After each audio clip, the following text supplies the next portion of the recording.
నమస్తే, నేను మీ Bharat. Political circles లో ఎక్కువగా జరుగుతున్నటువంటి చర్చ చంద్రబాబు పవన్ కళ్యాణ్ కలయిక గురించి. ఈ ఇద్దరు ఎందుకు కలిశారన్న చర్చ ఎక్కువగా ఉంది. ఒకటి, లోకేష్ ను సీఎం చేయడానికైనా ఉండాలి, లేదా చంద్రబాబు ఉప ప్రధాని గురించి అయినా ఉండాలి, లేదా వైసీపీని ఎదుర్కొనే కొత్త రాజకీయ వ్యూహమైనా ఉండాలి. ఈ మూడు అంశాలపైనే ప్రధానంగా చర్చ సాగుతోంది. సోషల్ మీడియాలో ముఖ్యంగా నారా లోకేష్ సీఎం చేయడానికి అంటూ వైరల్ అవుతోంది. నారా లోకేష్ను సీఎం చేయాలంటే అది కూటమి అంతర్గత నిర్ణయం. అందులో పవన్ కళ్యాణ్ నిర్ణయం అవసరమే, బీజేపీ నిర్ణయం అవసరమే. వాస్తవంగా లెక్కలు చూసుకున్నప్పుడు తెలుగుదేశం పార్టీకి స్పష్టమైన మెజారిటీ ఉంది. అటు పవన్ కళ్యాణ్ను అడగాల్సిన అవసరం లేదు, ఇటు మోదీని అడగాల్సిన అవసరం లేదు. నేరుగా నారా లోకేష్ను సీఎం పీఠంపై కూర్చోబెట్టచ్చు. కానీ చంద్రబాబు ఆ పని చేయడం లేదు. ఎందుకంటే వేరే రాష్ట్రాల్లో బీజేపీ చేసినటువంటి పనులను పరిశీలించిన తర్వాత, గమనించిన తర్వాత చంద్రబాబు ఈ తప్పు చేయకూడదని జాగ్రత్త పడుతున్నారు. నారా లోకేష్ను సీఎం చేయాలనుకుంటే ముందుగా బీజేపీ మద్దతు తీసుకోవాలి, పవన్ కళ్యాణ్ మద్దతు తీసుకోవాలి. అప్పుడే నారా లోకేష్కు ఎలాంటి ఇబ్బందులు ఉండవు. ఒకవేళ ఈ రెండు పార్టీల మద్దతు లేకుండా నారా లోకేష్ను సీఎం చేస్తే ఖచ్చితంగా బీజేపీ ఏదైనా గేమ్ ప్లాన్ చేసే అవకాశం ఉంటుంది.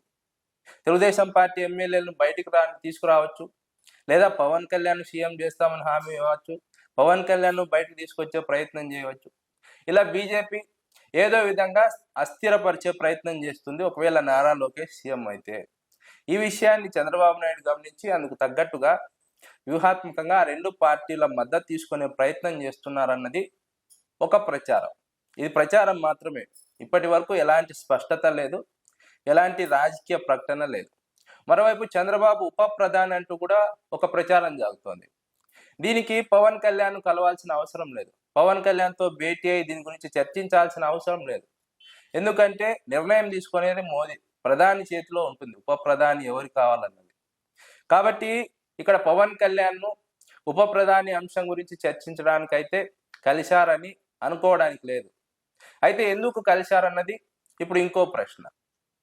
ప్రధానంగా ఇక్కడ వైసీపీని ఎదుర్కోవడానికే ఇద్దరూ కలిశారు అన్నది రాజకీయ వర్గాల్లో ఉన్నటువంటి చర్చ. వైసీపీ అగ్రెసివ్గా తెలుగుదేశం పార్టీ పైన దాడి చేస్తోంది. లడ్డు అంశంలో ముఖ్యంగా వైసీపీని ఇరికించాలని తెలుగుదేశం పార్టీ చాలా ట్రై చేసింది. కానీ అన్నీ కూడా తెలుగుదేశం పార్టీకి వ్యతిరేకంగా మారుతున్నాయి. సిట్ అధికారుల రిపోర్ట్లో యానిమల్ ఫ్యాట్ లేదని తేలడం ఒక ఇబ్బందికర పరిణామం అయితే, ఆ విషయంలో బీజేపీ చంద్రబాబుకు మద్దతుగా లేకపోవడం ఇంకో ఇబ్బందికర పరిణామం. ఇవన్నీ కాదన్నట్టుగా టీటీడీ చైర్మన్ బిఆర్ నాయుడు వ్యవహార శైలి వెలుగులోకి రావడం, ఆయనకు వేరే సంబంధాలు ఉన్నాయంటూ వైఎస్ఆర్సీపీ పెద్ద ఎత్తున ప్రచారం చేయడం, వైసీపీ మీడియా సోషల్ మీడియాలో పెద్ద ఎత్తున ప్రచారం చేయడంతో ఇప్పుడు ఈ అంశం పైన టీడీపీ ఏదో ఒక నిర్ణయం తీసుకోవాలి. ఎందుకంటే గతంలో వైసీపీ హయాంలో పృథ్వీరాజ్ పైన వెంటనే ఇలాంటి ఆరోపణలు వచ్చినప్పుడు చర్యలు తీసుకున్నారు వైసీపీ వాళ్ళు, బయటికి పంపించేశారు. ఆ తర్వాత పార్టీలో కూడా ఆయనని యాక్టివ్గా ఉంచుకోలేదు. ఇప్పుడు బిఆర్ నాయుడు పైన కూడా అదే డిమాండ్ చేస్తుంది వైఎస్ఆర్సీపీ. ఖచ్చితంగా బిఆర్ నాయుడుని తొలగించాలి, ఆ స్థానంలో వేరే వాళ్ళని నియమించాలన్నది వైఎస్ఆర్సీపీ వాదన. ఈ నేపథ్యంలోనే చంద్రబాబు పవన్ కళ్యాణ్ భేటీ అయి ఉంటారు, బిఆర్ నాయుడు అంశం గురించి చర్చించి ఉంటారు, లేదా లడ్డు అంశం పైన చర్చించి ఉంటారు, ఈ అంశంలో ఎలా ముందుకు వెళ్ళాలనే అంశం పైన చర్చించి ఉంటారు.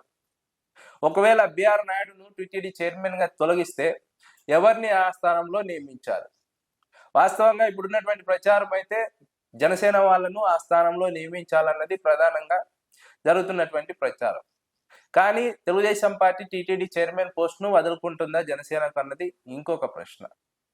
కాబట్టి ఈ అంశాలపైనే చంద్రబాబు పవన్ కళ్యాణ్ కలిసి ఉండవచ్చు అన్నది ఒక అంచనా. ఎందుకంటే రాష్ట్రంలో హాట్ టాపిక్ గా ఉన్నటువంటి ఇవే కీలకమైనటువంటి అంశాలు. ఒకటి, చంద్రబాబుకు సంబంధించినటువంటి కంపెనీకి ఇందాపూర్ డైరీకి ఉన్నటువంటి సంబంధం గురించి శాసన మండలిలో చర్చ జరపాలని వైఎస్ఆర్సీపీ పట్టుబడుతోంది.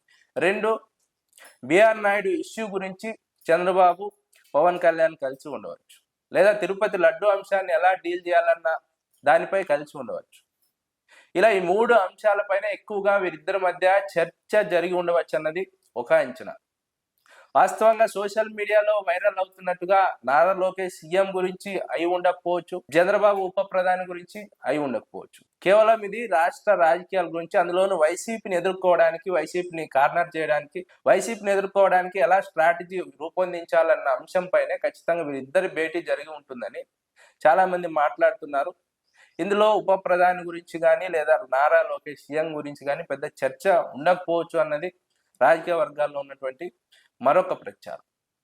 అయితే ఈ అంశంపైన మీరేమనుకుంటున్నారు? చంద్రబాబు పవన్ కళ్యాణ్ ఎందుకు కలిశారనుకుంటున్నారు? నారా లోకేష్ సీఎం కోసమా, చంద్రబాబు ప్రధాని కోసమా, లేదా వైసీపీని ఎదుర్కోవడం కోసమా? కింద కామెంట్ చేయండి.